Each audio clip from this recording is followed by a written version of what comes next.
Silence will teach you things noise never will.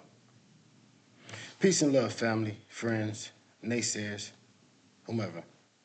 My name is Leon Wheeler Jr., and this is Master Making Emotion, where I'm learning how to master myself, and I'm teaching it while I learn it. Today, we're going to talk about why silence is more powerful than you think. This is another one of those conversations that, or dialogues that's really important, more so to myself uh, than it may be to you, because I'm guilty, unfortunately, of doing a lot of talking, and that's been my life, for some time, and I don't like it. I don't. I really never. I've always been able to look back and evaluate and see that, man, you've been talking too much. And it's not so much that you're talking that I'm talking too much, it's who I'm talking to. A lot of times I find myself, I have found myself talking to people who really care less about what I got to say. And that's for different reasons. And that's neither here or there. And they have a right. Everybody have a right to what they want to take in. I don't watch the news, and that's my right. I'm not into politics. That's my right. We have the right to take in what we desire, what we want. I think for myself, a lot of times, I think that I start off and I'm intriguing to people. They hear me and they say, "Wow, this guy got something on the ball. He's pretty smart." Maybe true, maybe not. But after a while, because we get comfortable, unfortunately, with individuals, we have very short attention spans. So it don't take long for us to lose interest in individuals uh, and topics and subject matters. And I think that's been by design. A lot of the problems that I believe African Americans, Black, Asiatics, whatever you want to call yourself, or call us, it makes no difference to me because to me we're one. Um, we've been taught with that Willie Lynch stuff is, divide and conquer, to keep us at odds. And I realized, and then most of what we believe in is been purposely crafted to keep us in a certain mindset.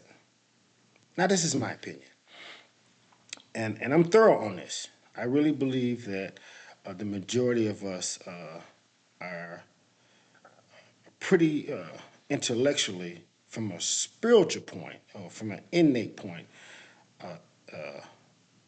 on point, in tune. Matter of fact, I know that, and I know that because my spirituality actually teaches me that. My spirituality has been my foundation for some time. Unfortunately, it doesn't fit the norm of traditional mindsets.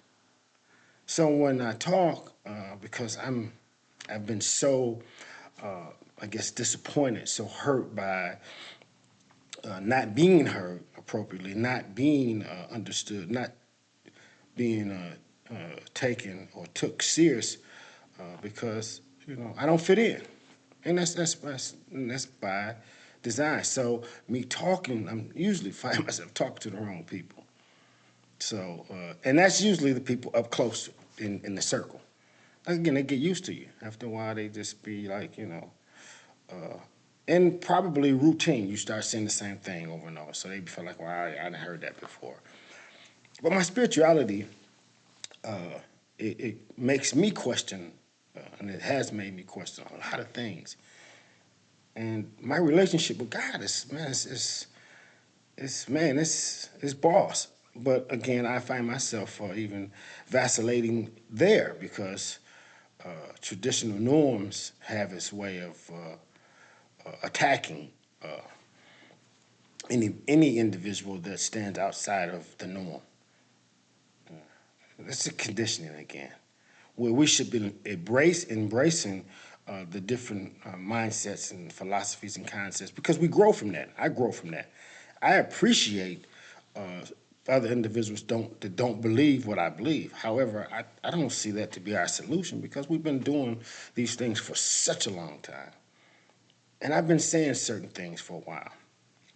But I want to say this. I want to say this. When it comes to when it comes to me myself talking too much, the noise, because that's what it becomes. A lot of time it becomes jibber, just like on Charlie Brown, the noise that the teacher is making, and it just becomes gibber, and people get tired of it. So, and I'm sure again that's part of what the problem is with me. So for myself, I plan to cut the noise, shut up, just cut the noise. My baby sister used to say, well, not my baby sister, my sister right underneath me, Kim, used to say when we was kids, she coined a statement. She said, shut the door, and I'm gonna use that. So instead of shut the door. So I'm shutting the door. I have to because again, I know I wasted so much time talking to people that unfortunately didn't care to hear what I got to say. And don't misunderstand me. Don't take this. I love who I love, and I'm going to talk to who I'm going to talk to, but I have to be selective. So there's some individuals I'm gonna talk to because then you pay attention to who individuals are and you understand their method of learning and their method of communication. And if it's not done with what I consider to be ill will or some foul intent, then you can communicate with them. But I still have to make it brief. I can't get off into too much unnecessary dialogue because that cuts the volume up on me and I can't hear. Now, when I mentioned my spirituality, I said that for a couple of reasons. One being that my spirituality tells me that inside of all of us, the answers lie. I believe that God exists uh, in all of us, and without a doubt, all humanity, the whole world, God exists as a point or somewhere inside of us. Let's just say it like that. And God speaks to us from within. This is my belief. You don't have to believe it, but just hear me out.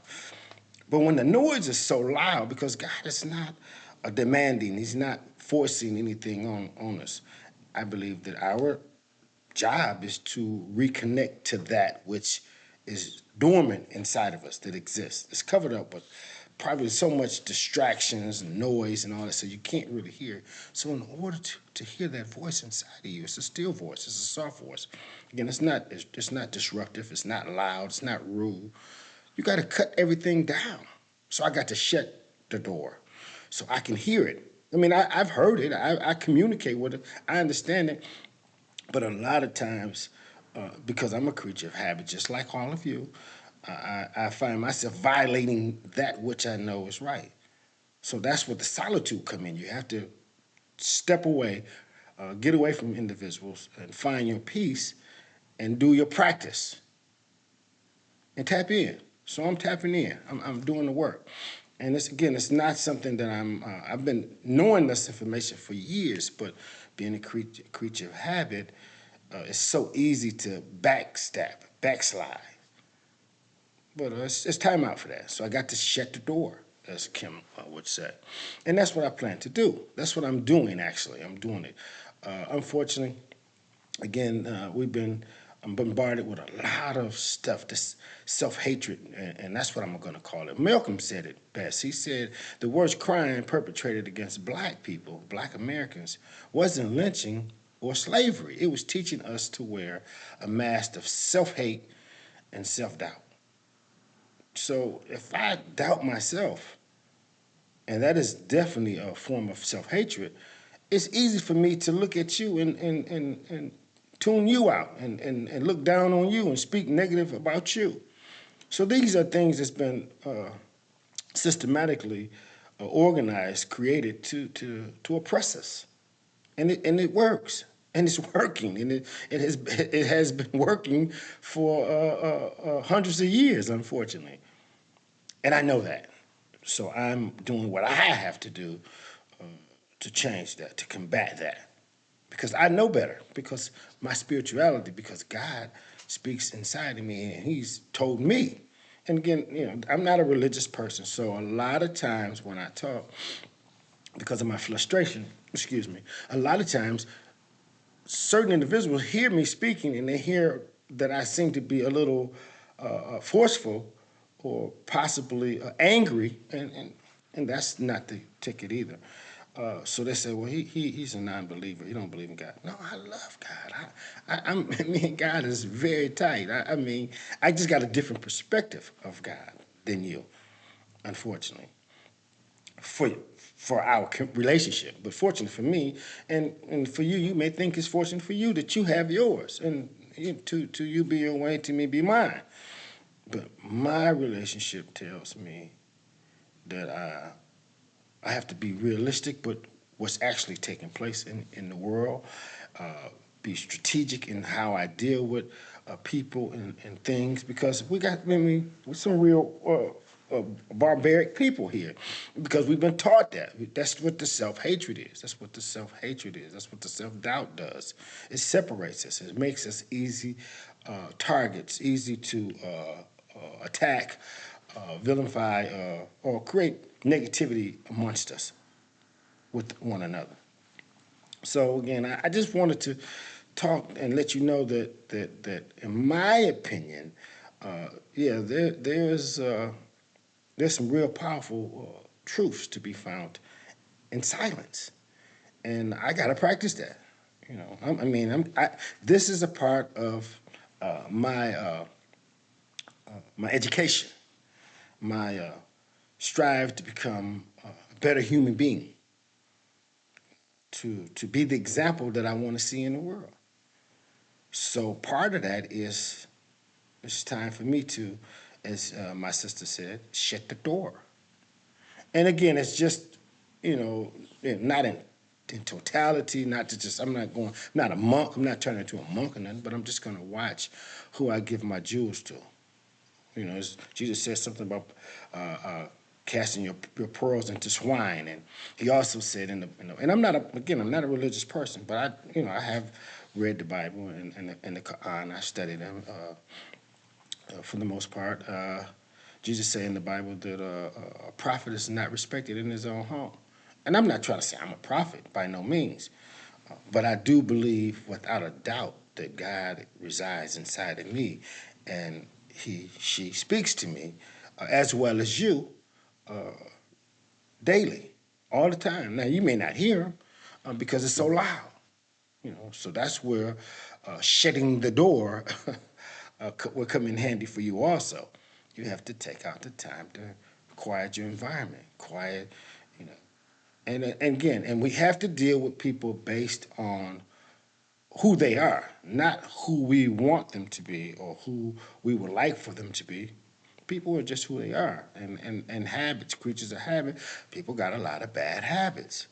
So you can't allow somebody's bad habit to overwhelm you and cause you chaos and heart aches and things of that nature. You have to do what's necessary for you so that you can be the person that you need to be for you and your family and the ones you love. Or whomever but first and foremost, you have to do it for you. Because if you can't be true to yourself, I mean, how could you be true to me or anyone else? And all that slime ball stuff, I mean, we've been taught to deal with people and try to always be noble and kind and this, that, and the other. You have to treat people the way they deserve to be treated. And again, I'm never going to suggest that we be rude or condescending or foul. I think that that's a distraction in itself too. But we have to be true to thyself. We have to be true. To thy own self be true as the day follow the night. And for me, again, I'm doing some reevaluation, some introspection. I'm doing what's necessary because I got a mission. I was born for this. This is what I was born for now. And I wasn't taught how to do it. So I'm doing it now at 61, soon to be 62. And I think I'm in at the right time, in the right place. This is the third quarter. And I think it's happened by way for me to have had to go through so many trials and tribulations to be where I'm at now, to be right here before you, whomever may be listening, and to be the example and to invite you to grow with me, to glow with me. This is master making in motion, where I'm learning how to master myself, and I'm teaching it while I learn it. And as I said to you, you're welcome. Get on board. Join me. Help me. Let's work together. Let's figure this out. As always, I leave you as I came. Peace and love be.